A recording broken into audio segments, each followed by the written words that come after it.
नमस्कार मंडळी.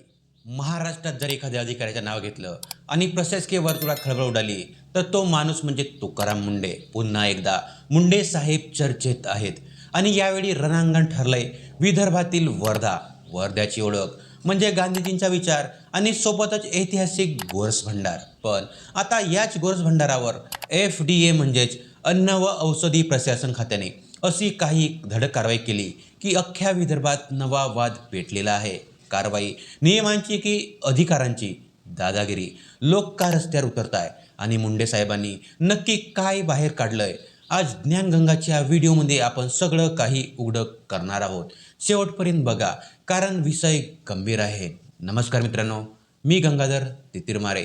सर्वात महत्त्वाचा मुद्दा म्हणजे मुळात प्रकरण काय आहे तर वर्ध्याचं गोरस भंडार हे केवळ एक दुकान नाही तर ती एक संस्था आहे. अनेक पिढ्यांनी तिथे दूध, तूप आणि दुग्धजन्य पदार्थांचा स्वाद घेतलेला आहे. पण तुकाराम मुंडे यांनी आयुक्त पदाचा पदभार स्वीकारल्यानंतर FDA कडून राज्यभर धडक मोहीम सुरू केलेली आहे. याच मोहिमेचा भाग म्हणून वर्ध्याच्या गोरस भांडारवर धाड पडलेली FDA टीम तिथे पोहोचली, तपासणी केली आणि काही तांत्रिक त्रुटी सापडलेल्या. आता अनेकांचा सवाल आहे की जी संस्था इतकी वर्ष विश्वासार्ह होती त्यावर अचानक अशी कारवाई का करण्यात आली? नियमावलीच्या नावाखाली कारवाई की काही वेगळं राजकारण आहे?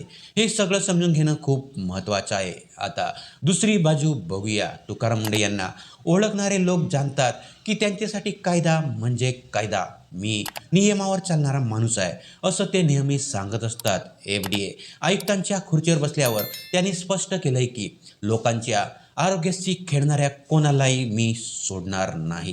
गोरस भांडारवर जी कारवाई झाली त्याच्या मागे प्रशासनाचं म्हणणं असं आहे की फूड सेफ्टी स्टँडर्ड म्हणजे नुसार जी स्वच्छता आणि परवान्याची कागदपत्र असायला हवीत त्या त्रुटी होत्या. मोठ्या असो किंवा लहान संस्था, आरोग्याच्या नियमावलीत सूट कशी दिली जाऊ शकते? मुंडे साहेबांच्या दृष्टीने ही कारवाई रुटीन आहे, पण ती वर्ध्याच्या अस्मितेवर झालेला प्रहार वाटतोय का?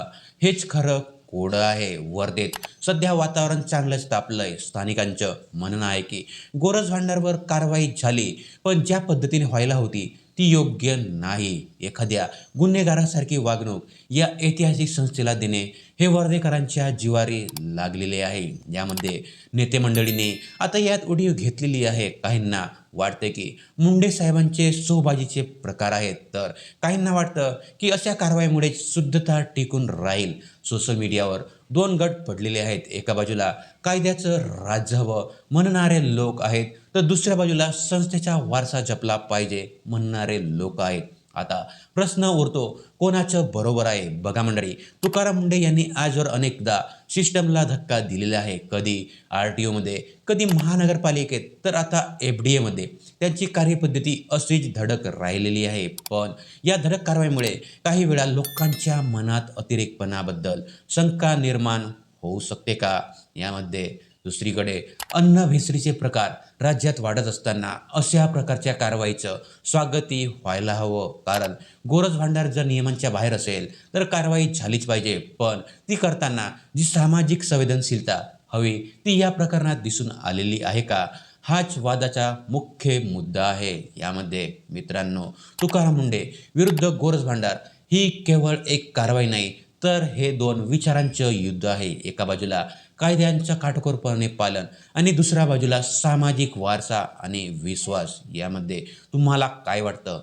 मुंडे साहेबांची ही कारवाई योग्य आहे का की ऐतिहासिक संस्थांना सवलत मिळायला हवी? कमेंट्स बॉक्समध्ये तुमचं मत मोकळ्या मनाने मांडा. तुमची मत जाणून घेणं आम्हाला नेहमीच आवडतं. व्हिडिओ आवडलेला असेल तर लाईक करा आणि महाराष्ट्रातल्या अशा खळबळजनक विषयांसाठी आपल्या या चॅनलला सबस्क्राईब करायला विसरू नका. तोपर्यंत पाहत राहा. नमस्कार मंडळी, मी आहे तुमचा मित्र.